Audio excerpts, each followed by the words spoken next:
जो निर्णय में बाधा बनेगा वो भी समाप्त हो जाएगा। बहुत बड़ी बात है। बहुत बड़ी बात है। माँ की कृपा से है, मैं कौन होता हूँ। रामचंद्र जी रावण का वध करने से पहले किष्किंधा पर्वत पर नवरात्रि व्रत रखे थे और नारद मुनि आचार्य होकर नवरात्रि व्रत कथा देवी भागवत महापुराण वहाँ सुनाए थे। ध्यान दीजिएगा, जिससे माँ प्रकट हुई और विजयी भव का आशीर्वाद दी, तब जाकर रावण का वध हुआ। नमस्कार, जय माता दी। दोस्तों, मैं रफीनाथ को स्वागत करता हूँ अपने चैनल पर। मित्रों, आज मैं माँ भगवती मंदिर, माँ भगवती बाधा मुक्ति आश्रम, बदलापुर खुर्द, जौनपुर, उत्तर प्रदेश में मौजूद हैं और आप हमारे फ्रेम में देख रहे होंगे महर्षि महाशक्ति सेवानंदी ब्रह्म ऋषि जी हमारे बगल में बैठे हैं। ये एक ऐसी विभूति हैं जिनके द्वारा ऐसे असहायों का, ऐसे लोगों का उद्धार किया जाता है जो अपने आप में काबिल तारीफ है। कहते हैं ना, वसुदेव कुटुम्बकम, उदार चरित्रा नाम वसुदेव कुटुम्बकम। तो आप ऐसे ही उदार चित्त के व्यक्ति हैं, क्योंकि आज हमको ऐसा ही कुछ देखने को मिला है। कुछ दिन पहले की बात है, जनपद जौनपुर में एक हत्याकांड हुआ था, बहुत चर्चित हत्याकांड, जिसे आप लोग जानते होंगे, अनुराग यादव, जिनकी तेज़धार हथियार से गला काट करके हत्या कर दी गई थी। और उनके संदर्भ में सभी लोग चिंतित थे कि इस कुकृत्य के लिए दोषियों को सज़ा मिलनी चाहिए, दोषियों का घर गिरना चाहिए। उसी संदर्भ में बाबा जी भी अपना वक्तव्य दिए थे और उसी क्रम में उनकी सहायता, उनके परिवार वालों की सहायता करने के लिए उनके घर पे गए थे। लेकिन वहाँ जाने के बाद इनको बहुत ही शर्मिंदगी झेलनी पड़ी, यहाँ वहाँ पर इनको बेइज्जत किया गया। और आज माता जी की कृपा से, माँ भगवती के विशेष आशीर्वाद से, अनुराग के पिता और उनके माँ आश्रम पर आकर के शरणागत हुए। इसी संदर्भ में हम बाबा जी से बात करेंगे। तो सबसे पहले स्वागत है आपका। भैया आपका स्वागत है। जितने दर्शक देख रहे हैं उनको मेरा आशीर्वाद प्राप्त हो कि इस तरह से कहीं भी अगर दुखद घटना हो रही हो तो माँ भगवती आदिशक्ति के चरणों में गिर करके अपना न्याय प्राप्त कर सकते हैं। तो बाबा जी, हम ये जानना चाहते हैं कि आज जो है अनुराग यादव के पिताजी आए हुए थे, जबकि आपको उस दिन उनके दरवाजे पर बहुत से लोगों ने, स्वयं अनुराग के पिताजी ने भी आपको पाखंडी बताया था। तो किस तरह से वो यहाँ आकर के शरणागत हुए और उन्होंने आपसे क्या कहा? देखिए भैया, ये उनका दोष नहीं था, माँ भगवती आदिशक्ति की लीला थी जी। जो भी उनके दरवाजे पर हुआ उनकी लीला के तहत हुआ, और जितने पात्र थे उसमें सब उनकी लीला के तहत बौखलाए हुए थे। और उसमें उन लोगों ने दिखाया कि अनुराग के पिता ने बहुत लताड़ा बाबा जी को, बाबा जी भाग गए, ये हुआ वो हुआ। जी, ऐसा तो देखा गया। और माँ की ऐसी कृपा रही कि आज अनुराग के माता पिता चल करके आए और यहाँ पर शरणागति स्वीकार किए माँ भगवती आदिशक्ति के सामने। और जब माँ ने क्षमा कर दिया तो मैं कौन होता हूँ, मैं तो पहले ही क्षमा कर चुका था। आपने भी उनको क्षमा कर दिया? माँ ही क्षमा कर दी, थम के यही है। जब यहाँ अनुराग के पिताजी पहुँचते हैं तो सबसे पहले आपके पास आते हैं या माता जी के पास जाते हैं? मैं पहले तो मेरे ही पास आते हैं, लेकिन मैं उनका सेवक हूँ माँ भगवती आदिशक्ति का, तो सेवक माँ के समान ही होता है। ध्यान दीजिएगा, जैसे कचहरी का वकील वैसे एक सेवक। तो मेरे पास आए, मैंने उन्हें क्षमा किया, संकल्प कराया, उनको उस योग्य बनाया कि उनका हर कार्य अपने आप होता दिखेगा। जो उनके दरवाजे पर ऐसी घटना आपके साथ घटी, जो लोगों के द्वारा, कुछ लोग वहाँ पर मौजूद थे, कुछ पत्रकार लोग भी थे, तो उसमें जो लोग शामिल थे उनके विषय में आप क्या कहेंगे? देखिए, उसमें एक, अब मुझे गाली तो नहीं देना चाहिए, लेकिन गाली बनती है, फिर भी रोकना चाहूँगा। विशाल यादव महासभा का अध्यक्ष बता रहा था, उसी की सारी रणनीति थी। किसी नेता, मंत्री संतरी के भेजने पर गया था और मुझे पहले धमकी दिया। मैं उसमें ओलनगंज में था, कबीरुद्दीनपुर पहुंचा भी नहीं था। आपको धमकी दिया था? धमकी दिया था। उसके बाद मैं वहाँ पहुंचा हूँ तो वहाँ विराजमान था वो, और सारी रणनीति उसी की बनाई हुई थी। उसी के तहत मुझे बेइज्जत होना पड़ा, उसी के तहत मुझे भागना पड़ा कि नहीं भागूंगा तो मार दिया जाऊंगा। उसमें गंगाराम निषाद और गौरव और विशाल तो था ही, गौरव और 5-6 कई लोग पत्रकार थे वहाँ पे। हाँ, यादव, निषाद, हाँ कई लोग थे वहाँ पर।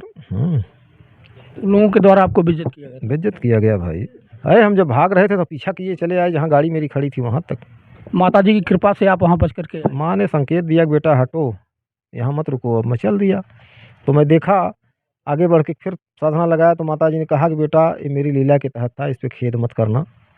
फिर भी जी। मानव हूँ, खेद हो जाता है। और इसे 20 दिन के अंदर मैं बुलाती हूँ मजबूत करने के लिए। तो सो आज हो गया, आज आके मजबूत हो गए रामजीत यादव, अनुराग के पिता, उनकी माता, सब। तो ये माता जी की कृपा थी जो उनको यहाँ बैरन वापस आना पड़ा आपके शरण शरण में, और माता की शरण में चरण पे गिर करके माफ़ी मांगे। माई कृपा रही भैया, उनकर भला करे के रहा ना, भला करना था इसलिए बुला लिए। माता जी जिसका भला करना चाहती हैं उसको बुला लेती हैं। कोई न कोई कारण बन ही जाता। भगवान श्री रामचंद्र जी का वनवास न होता, ध्यान दीजिएगा, तो रावण का वध कैसे होता। जी, ये तो सही बात है। अच्छा बाबा जी, ये बताइए, जो पत्रकार लोग या वहाँ के उनके स्थानीय लोग थे जिनके द्वारा आपको बेइज्जत किया गया, उन लोगों के द्वारा यदि ये वो लोग भी यदि आपके चरण में आकर के माफ़ी मांग लेते हैं तो उनके लिए आप क्या कहेंगे? भाई जब यहाँ आ ही जाएंगे तो माँ शक्ति के सामने पहले माफ़ी मांगना होगा, संकल्प लेना होगा। उसके बाद मैं माफ़ कर दिया। भाई माई माफ़ कर दी थम कि यही है, माँ माफ़ कर दी, मैं कौन होता हूँ। वास्तव में आपका चित्त बहुत ही उदार है कि ऐसे-ऐसे लोग जो आपको बेइज्जत किए, आपको सोशल मीडिया पर ले जा कर के आपको बेइज्जत किए और आपके विषय में अनावश्यक बातें की, आपने उनको भी क्षमा कर दिया माता की कृपा से। तो हम ये कहते हैं कि अभी जो अनुराग यादव के केस में विलम्ब हो रहा है, अभी तक कोई भी कार्रवाई नहीं हो रही है, उसमें अब आगे क्या होने वाला है? देखिए जो होना था वो हो गया, आज संकल्प हो गया है। अब यह उनकी केस नहीं रही, माँ भगवती आसक्ति केस हो गई। ध्यान दीजिएगा, जी, उनके सेवक की केस हो गई। जी। ध्यान दीजिएगा। और अब देखिए आप लोग ही प्रचार करेंगे कि आज ये हो गया, आज ये हो गया। अब होता जाएगा, धड़ाधड़ होगा। जैसा कि अभी सूचना आई है कि आज यहाँ आने के बाद अभी आए थे सुबह वो लोग, जो है पिताजी अनुराग के, उनकी माँ, और यहाँ से जब वो लोग कचहरी पहुँचते हैं तो वहाँ पर सकारात्मक ढंग से उनके साथ न्यायालय पेश आया है। ये एक खुशखबरी की बात है। भाई माँ की कृपा है, मैं बता तो रहा हूँ कि पिक्चर चलती रहेगी। पिक्चर देखिए, सब भला होगा, सब फटाफट निर्णय होगा। जो निर्णय में बाधा बनेगा वो भी समाप्त हो जाएगा। बहुत बड़ी बात है। बहुत बड़ी बात है, माँ की कृपा से है, मैं कौन होता हूँ। माता जी की इतनी बड़ी कृपा। वो लोग संकल्प ले रहे थे, मेरा ये ऊँट जो ऊपर का है इतना तेज फड़फड़ाने लगा, मैं ध्यान में गया तो माँ बहुत क्रोधित थी।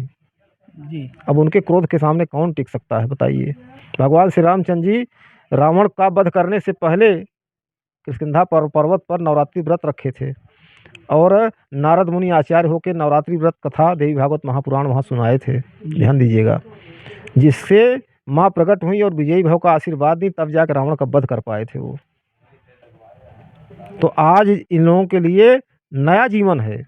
रामजीत का आज नया जीवन, नया जन्म हुआ है, उनकी पत्नी का नया जन्म हुआ है।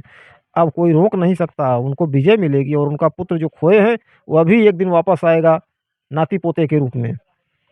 ये तो ठीक है, लेकिन उस दिन जो है हम सोशल मीडिया पर वीडियो में देख रहे थे, उनके द्वारा भी बताया जा रहा था कि हम भी शास्त्र के ज्ञाता हैं, बहुत मोटी-मोटी किताबों का अध्ययन करते हैं, और कौन ऐसी शक्ति है, कौन ऐसे ईश्वर हैं जो कि अनुराग को जीवित कर देंगे।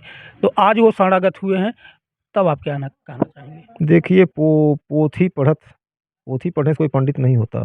पोथी पढ़ के जग मुआ। हाँ, जग मुआ, कोई पंडित नहीं होता। आध्यात्म है। जैसे आपका ये सामने विज्ञान चल रहा है, जहाज उड़ रही है, वैसे आध्यात्मिक विज्ञान है, जी। सनातन है। हाँ, सतयुग त्रेता द्वापर में था, आज है और कल रहेगा। जी, तो बाबा जी क्या बताएं, बहुत ही आश्चर्यजनक चीज़ें आपके दरबार में हो रही हैं, ऐसे-ऐसे कार्य किए जा रहे हैं, ऐसे-ऐसे लोगों को, बहुत से लोगों को पुत्र रत्न की प्राप्त हुई है। आज साक्षात देखने को मिला कि अनुराग यादव के पिताजी यहाँ आए और तत्काल ही उनको सफलता मिली है, पहली सफलता की सीढ़ी पर वो चढ़े हैं। तो इस पर आप अनुराग के पिताजी को और क्या कहना चाहेंगे? भाई अब तो उनका पिता जो है मेरा शिष्य है। ध्यान दीजिएगा। जी। तो गज का पैर कौन पकड़ा था? ग्राह। जी।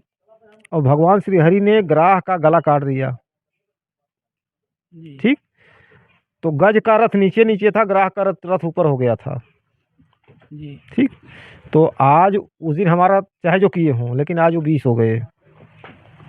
मैं क्षमा मांगने वाला 20 हो जाता क्षमा होने 20 हो जाता है, आज वो 20 हो गए और 20 होते चले जाएंगे, हम सदैव मजबूत रहेंगे। है।